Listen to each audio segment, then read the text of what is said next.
வணக்கம் நண்பர்களே. இன்று நாம் பார்க்க இருப்பது நடிகர் வி நாகையா அவர்களின் வாழ்க்கை வரலாறு. வாங்க வீடியோவுக்குள்ளே போவோம்.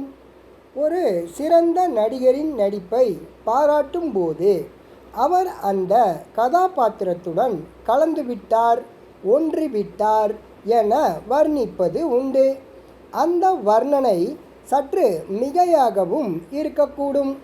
ஆனால் சிலரது குணச்சித்திர நடிப்பும் கதாபாத்திரங்களின் தன்மையும் நாட்டில் சமூகத்தில் போற்றத்தகு மாற்றங்களை ஏற்றமிகு எழுச்சியை ஏற்படுத்தி இருப்பது உண்மையிலும் உண்மை. உதாரணமாக, தமிழ்நாட்டில் காரைக்குடியில் துவங்கப்பட்ட கல்வி நிறுவனங்கள் 1985 அழகப்பா பல்கலைக்கழகமாக உருவாக காரணம் குணச்சித்திர நடிகர் வி நாகையா நடித்த யோகி வேமனா என்ற திரைப்படமே காரணமாகும். அந்த படத்தை பார்த்து உருகினார் டாக்டர் அழகப்ப செட்டியார். ஏற்கனவே வள்ளல் தன்மையுள்ள தொழில் அதிபரான செட்டியாரின் லட்சியங்கள் இந்த படத்தை பார்த்த பிறகு மேலும் வலுப்பெற்று அதன் விளைவாக காரைக்குடி கல்வி நிறுவனங்கள் 1985 அழகப்பா பல்கலைக்கழகமாக மாற்றம் கண்டது. இதைப்போல நாகையா நடித்த பக்த போதனாவை பார்த்துவிட்டு ராஜமுந்திரியில் கும்முடிலாம் என்ற கிராமத்தில் 12 வயது சிறுவன் பாலயோகி ஆகிவிட்டதாக பத்திரிகைகளில் செய்தி வெளியாகின. சென்னையில் டி நகரில் கலைவாணர் NS கிருஷ்ணன், எம்ஜிஆர், சிவாஜி ஆகியோருக்கு சிலைகள் அமைக்கப்பட்டுள்ளன. இது அனைவருக்கும் அறிந்ததே. குணச்சித்திர நடிகர் வி நாகையாவுக்கு சென்னை டி நகர் பனகல் பார்க்கில் ஒரு சிலை இருக்கிறது. இது எத்தனை பேருக்கு தெரியும்? குணச்சித்திர நடிகர் சித்தூர் வி நாகையா குண்டூர் மாவட்டத்தில் ரேபல்லி கிராமத்தில் 1907 ஏப்ரல் 12 பிறந்தார். தந்தை VR சர்மா. நாகையா என்ற பெயர் எப்படி வந்தது? அந்த 5 மாத குழந்தை வீட்டில் பாயில் படுத்திருந்தது. வெளியே சென்றிருந்த தாய் திரும்பி வந்து குழந்தையை பார்த்தபோது பேரதிர்ச்சி. குழந்தைக்கு குடை பிடிப்பது போல ஒரு நல்ல பாம்பு படம் எடுத்து கொண்டிருந்தது. அதை கண்ட அந்த தாய் அலறினாள். நாகராஜா, என் குழந்தையை ஒன்றும் செய்துவிடாதே என்று கத்தி கதறினாள். நல்ல பாம்பு மெதுவாக நகர்ந்தோடி விட்டது. நாகப்பாம்பிடமிருந்து தப்பி பிழைத்த அந்த குழந்தைக்கு நாகேஸ்வரன் என்று பெயரிட்டாள் அந்த தாய் பக்தியோடு. நாகேஸ்வரன் சில ஆண்டுகளில் நாகையா ஆகிப்போனார். 5வது வயதில் கல்வியுடன் இசையையும் ஆர்வத்துடன் கற்றுக்கொண்டார் நாகையா. கல்வி BA வரை தொடர்ந்தது. அதே நேரத்தில் சித்தூர் போயா பிள்ளையிடம், காஞ்சிபுரம் நைனா பிள்ளையிடமும் இசையை பயின்றார். தந்தை மகனுக்கு திருமணம் செய்து வைத்தார். மனைவி பிரசவ நேரத்தில் இறந்துவிடவே வாழ்க்கை அவருக்கு கசந்தது. சென்னைக்கு வந்தார். 1937 சென்னையில் சுகுணா விலாஸ் சபா, ஆந்திர சபா நாடகங்களில் நடித்தார். அவர் நடித்த ஒரு நாடகத்தை பார்த்த HM ரெட்டி அவரை சினிமாவிற்கு அழைத்து வந்தார். முதல் தமிழ் பேசும் படமான காளிதாஸில் நடித்தார் நாகையா அவர்கள். தொடர்ந்து PN ரெட்டி இயக்கிய கிரகலட்சுமியில் 1938 சமூக சேவகராக நடித்தார். இதை அடுத்து வாகினி என்ற நிறுவனத்தை தொடங்கிய PN ரெட்டி வந்தே மாதரம் என்ற திரைப்படத்தை இயக்கினார். கதாநாயகனாக நாகையா, இசை அமைத்தவரும் அவரே.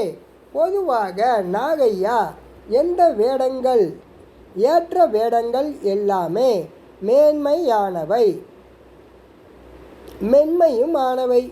சுமங்கலி எனும் திரைப்படத்தில் சீர்திருத்தவாதியாக நடித்தார். கே தியாகராஜ பாகவதர் நடித்த அசோக் குமாரில் சாம்ராட் அசோகனாக நடித்தார். அவர் நடித்த தேவதாவும் பாராட்டை பெற்றது.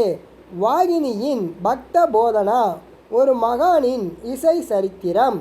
அதுபோலவே தியாகராஜ கீர்த்தனைகளை உணர்த்திய தியாகையாவும் பெரிய வெற்றியையும் வரவேற்பையும் பெற்றது. தியாகையாவாக வாழ்ந்து நடித்ததுடன் இசை இயக்கம் ஆகிய பொறுப்புகளையும் அவரே ஏற்றிருந்தார். பி. பானுமதி இயக்குனர் ராமகிருஷ்ணாவை திருமணம் புரிந்த பிறகு சினிமாவில் நடிப்பதில்லை என்று முடிவெடுத்து இருந்தார்.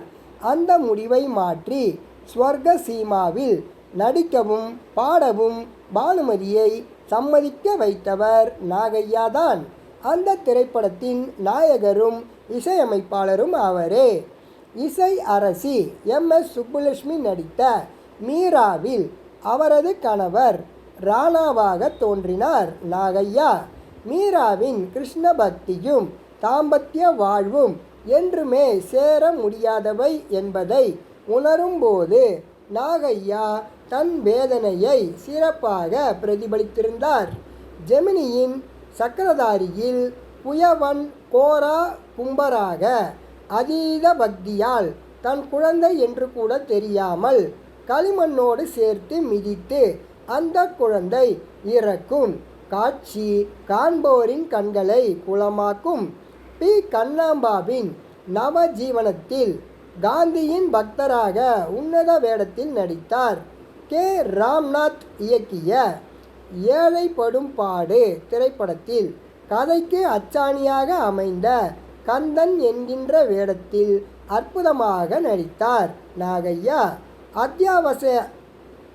அத்தியாவசியத்திற்காக திருடும் கந்தனின் பாத்திரத்தில் அவரது நடிப்பு மிக மிக யதார்த்தமாக இருந்தது. தனது விருப்பப்படி படம் எடுக்க வேண்டும் என்ற எண்ணத்தில் அவர் இந்தியா ஃபிலிம்ஸ் என்ற நிறுவனம் சார்பில் என் வீடு என்ற திரைப்படத்தை தயாரித்தார். அப்போதுதான் அவருக்கு ஒரு படத்தின் தயாரிப்பாளர் எந்த அளவுக்கு படாத பாடுபடுகிறார் என்பது புரிந்தது.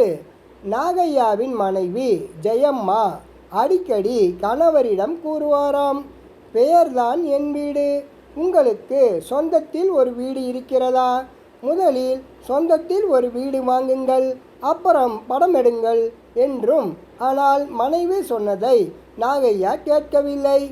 என் வீடு சுமாராக போயிற்று, பெரிய லாபமும் இல்லை, நஷ்டமும் இல்லை, நிம்மதியும் இல்லை. என் வாழ்க்கையில் நான் புரிந்த பெரிய தவறு சொந்தத்தில் படம் எடுத்தது. சொந்தத்தில் படம் எடுக்காமல் படங்களில் மட்டும் நடித்து கொண்டிருந்தால் சந்தோஷமாக இருந்திருப்பேன் என்று நாகையாவே ஒரு பேட்டியில் கூறியிருந்தார். ஸ்ரீதரின் எதிர்பாராதது 1959 காதலன் காதலி சிவாஜி பத்மினி சந்தர்ப்ப சூழ்நிலையால் மகனின் காதலியை தந்தையே மணக்கிறார். கேரக்டருக்கு ஏற்ப மிகவும் உருக்கமாக நாகையா நடித்தார். பின் ஆளில் இசை அமைப்பு, தயாரிப்பு, இயக்கம் ஆகியவற்றில் ஈடுபடுத்தி கொள்ளாமல் நடிப்பில் மட்டுமே ஈடுபட்டார் நாகையா. திருமணம், அதிசய திருடன், மங்கையர் உள்ளம், மங்காத செல்வம், ராமு, கண்மலர் மற்றும் சில படங்களில் நடித்த இவருக்கு டி.எம். சௌந்தரராஜன், சீர்காழி கோவிந்தராஜன், பாலமுரளி கிருஷ்ணா, கண்டசாலா ஆகியோர் பாடினார்கள்.